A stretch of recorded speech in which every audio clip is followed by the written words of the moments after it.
If you've seen my recent unboxing, you know that I picked up the Samsung Galaxy Z Flip 6. Now, I've had the Z Flip 3 for quite some time and had no real plans of getting the Z Flip 6, but I couldn't resist the deal that I got on this phone. So today what I thought I would do is go over a handful of kind of tips and tricks to show you what I did to transition into this phone from a Z Flip 3. I always use Samsung Smart Switch when moving into a Samsung device. Samsung Smart Switch, if you're not familiar, is Samsung's own method of migrating information. Now, I prefer this on my Samsung devices to Google's backup system because it goes through, it sets all my app preferences, it puts everything back on the display the way I had it before, it migrates everything. The only thing I have to do is go into certain apps like Microsoft Authenticator and migrate those into the new authenticator on this phone. Another thing that I always do to my new phone straight out of the box is protection.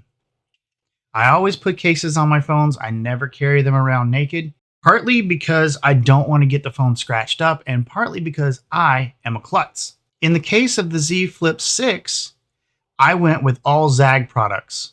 Why? Because that's what they had at the Verizon Wireless store, and that's what I liked.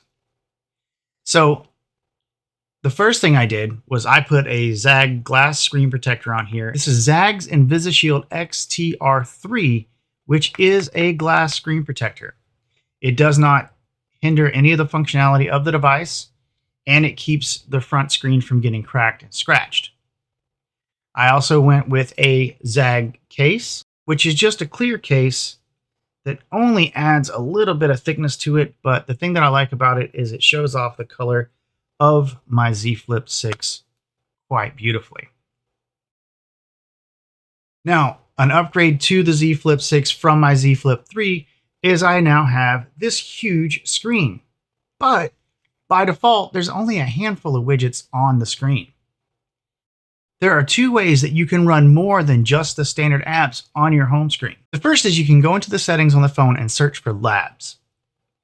And inside of Labs, you can select apps to allow on the home screen. Now, this will give you access to messages, YouTube, maps, and a couple other things. But if you want to be able to run any app on your home screen, you need to download Samsung Good Lock from the Samsung App Store.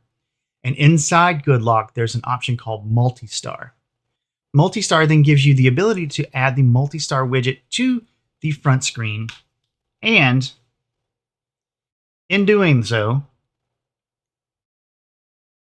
you now have access to any app you want. These are just some of my main apps that I put up there, but you can put any app or literally every single app on here. You can pop in and check threads, you can listen to music, you can check on your car, and tons of other stuff, all from the front of the phone without opening it.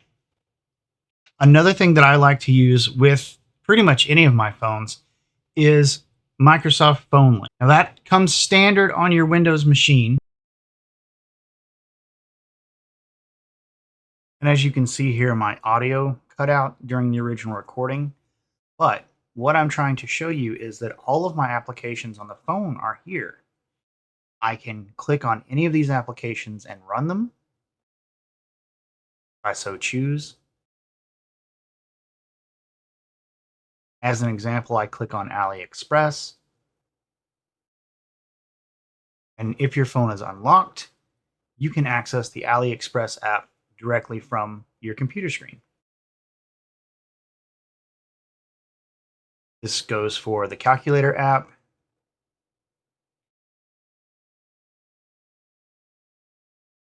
the New York Times Games app,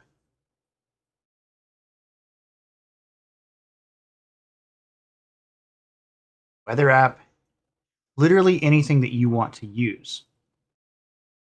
Now that will also allow you to send and receive text messages, check your email, and other things like that. That will connect to any Windows machine that has PhoneLink installed. The Samsung Galaxy Z Flip 6 has a new 50 megapixel sensor for the camera. But by default, all of your photos are going to be set to 12 megapixels. So what you want to do in your camera to be able to change the settings, you want to go into your camera, hello, and you want to change your settings in here. We're going to go to settings to keep. We're going to make sure that high resolution pictures are enabled by default. This will make sure that we have the highest resolution available when taking photos. You see here it says 12 megapixels when we're doing the front facing camera. We have now set it to 50 megapixels. And that's it. That's all we have to do. Our settings are now such that it will save to 50 megapixels each time. Another cool feature works on the outside screen, and that is dynamic wallpapers. What you're going to do here is you're going to go to settings and you're going to type in cover screen. And in cover screen, you can add new. And then you can select from their featured designs, which are pretty cool. Or you can go in here to photo ambient. And this is where it gets really cool. So in photo ambient, you go and you find just any old picture. You want to have an outside picture at daylight. So we're going to use one from my trip to Mexico. Here. And from there, you can change the way the clock looks. You can reposition the clock. You can add a calendar. You can have no clock. We're just going to put that clock there. You can even change the font of the clock. Kind of like that one. And then we can hit this. When we hit this play button down here, it's going to give us examples. Like right now, it's currently raining where I am.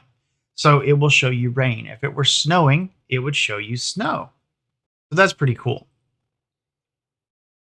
You've got your link down there for the camera, so you can hit done. And this is what you'll see on the outside display.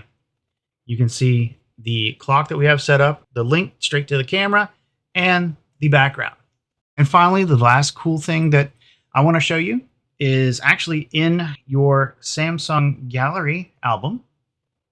Now let's see, we're going to take this picture of me, which is not the best picture in the world. But if you notice down at the bottom, there's a little set of stars. And if we know anything about the current state of AI, if you have two stars next to each other, those are AI features. So we're going to click that. That's going to give us this option. Now we can go in here and you can see there's something called Portrait Studio. So I can hit the draw button and I can draw, let's say, a crown. Hit generate.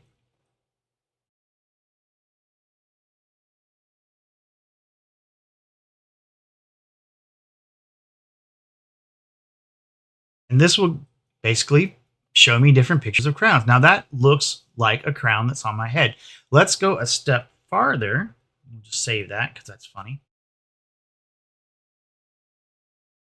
And let's say that we want to take the same picture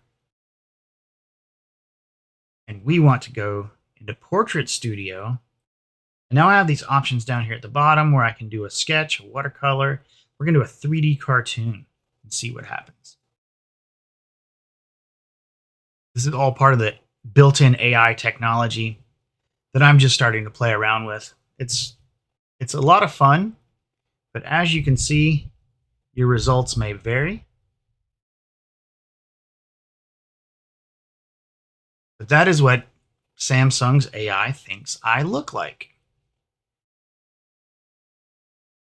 We'll download those to my gallery. So I just wanted to make a really quick video showing you some of the cool things that I found out about the Galaxy Z Flip 6. This will be a long-term review unit as this is the first phone that I've gone through a major carrier and financed. That will be in another video. because there are some huge differences between buying a phone from a carrier and buying one unlocked. And I'm going to make a complete video just about that. In the meantime, if you have any questions about the Galaxy Z Flip 6, let me know in the comments below. I'd love to hear from you. As always, I hope you've enjoyed watching this video as much as I have making it. My name is Bryant. This is Reviews for Nerds. Have a great day.